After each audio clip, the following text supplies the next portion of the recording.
इस बुलेटिन के प्रायोजक हैं योगमणि इंस्टीट्यूट ऑफ नर्सिंग। नमस्कार, जबलपुर लाइव के इस बुलेटिन में आपका स्वागत है। मैं हूं आपके साथ आकाश सोनी और अब देखते हैं खबरें विस्तार से। कलेक्टर कार्यालय में कलेक्टर कर्मवीर शर्मा ने संभावित तीसरी लहर के मद्देनजर स्वास्थ्य विभाग और निजी अस्पताल संचालकों के साथ बैठक की। बैठक में निजी अस्पतालों द्वारा संभावित तीसरी लहर से निपटने के लिए की गई तैयारियों के बारे में जानकारी ली गई। जैसा हमारे माननीय कलेक्टर महोदय के निर्देशानुसार कि अगर संभावित तृतीय लहर आती है तो हमारी तैयारियां क्या हैं, इस हेतु सभी निजी चिकित्सालयों ने अपनी तैयारियां बताईं। उनके द्वारा विगत 6 माह में किन किन संसाधनों की वृद्धि की गई है, ऑक्सीजन प्लांट्स लगाए गए हैं, आईसीयू बेड्स की संख्या में वृद्धि की गई है और किस तरह से हम मरीज को बेहतर सुविधा दे सकते हैं बिना किसी तकलीफ़ के, इस हेतु सभी को तैयार रहने कहा गया है। हार्ट अटैक की चपेट में आए 32 साल के युवक की एंजियोप्लास्टी मेट्रो हॉस्पिटल में की गई। इस दौरान युवक के हृदय की धमनियों में घुलने वाला स्टंट लगाया गया। उपचार प्रक्रिया मात्र 2 दिन में पूर्ण हुई, जिसके बाद युवक को अस्पताल से छुट्टी दे दी गई। महाकौशल में ऐसा पहली बार हुआ जब धमनियों में ही घुलने वाला स्टंट लगाकर मरीजों की जान बचाई गई हो। ये जानकारी बड़ेरिया मेट्रो प्राइम हॉस्पिटल के हृदय रोग विशेषज्ञ डॉक्टर दिलीप तिवारी, डॉक्टर अमजद अली ने पत्रकार वार्ता में दी। प्रॉब्लम ये होती कि हमारी जो नस जिसमें हम स्टेंट डाल रहे हैं वो कैसी है। अगर कोई हार्ड कैल्शियम है, कैल्शियम ज़्यादा जमा हुआ है, बहुत ज़्यादा टेढ़ी मेढ़ी नस है, या जिसको टॉर्चोसिटी बोलते हैं, तो इनके, या फिर कोई टोटल ऑक्सीजन है पूरी 100% ही बंद है, बहुत पुरानी बंद है, तो ऐसे केस में इस स्टेंट को यूजुअली अवॉइड करते हैं। अदरवाइज बाकी हर सेगमेंट में इसको डाल सकते हैं। कोरोना महामारी के रोकथाम को लगाए जाने वाले टीका अब बच्चों को भी लगेगा। कलेक्टर कर्मवीर शर्मा ने जानकारी देते हुए बताया कि कोरोना महामारी से बचाव को लेकर जहां बड़ों को टीकाकरण किया जा रहा था, वहीं अब शासन के निर्देशानुसार 3 जनवरी से जबलपुर में बच्चों के लिए भी टीकाकरण का शुभारंभ किया जा रहा है, जहां लगभग शहर और ग्रामीण शासकीय स्कूल को मिलाकर 190 केंद्र बनाए जाएंगे। प्रारंभिक तैयारी पूरी कर ली है। 3 तारीख से ये मतलब नेक्स्ट मंडे से ये एक्सरसाइज शुरू होगी।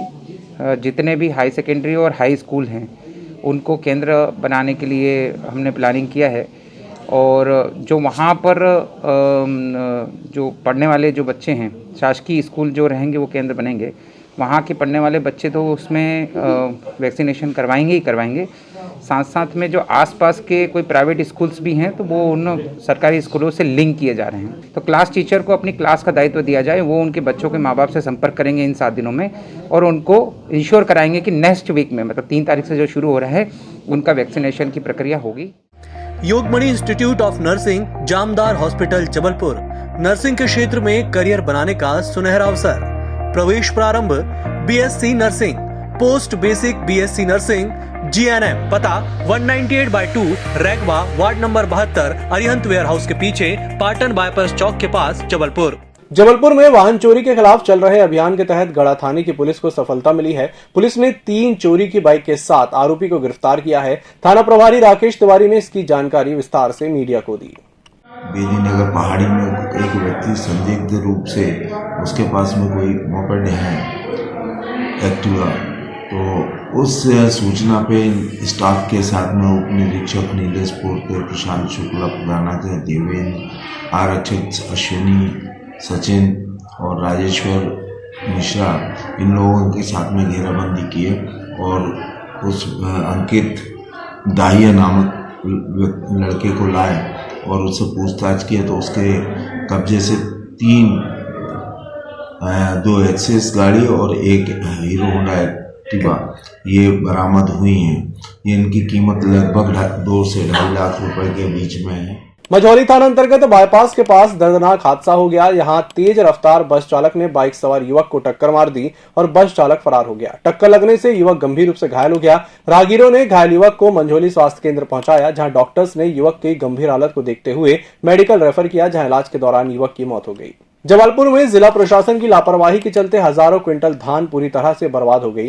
बर्बाद हुई धान को लेकर किसानों ने जिला प्रशासन पर गंभीर आरोप लगाए। इधर संबंधित अधिकारियों का कहना है कि बेमौसम हुई बारिश से कुछ हद तक धान जरूर खराब हुई है, पर इसके लिए व्यवस्थाएं भी की गई हैं, जिसके चलते कम से कम बारिश में धान खराब हो।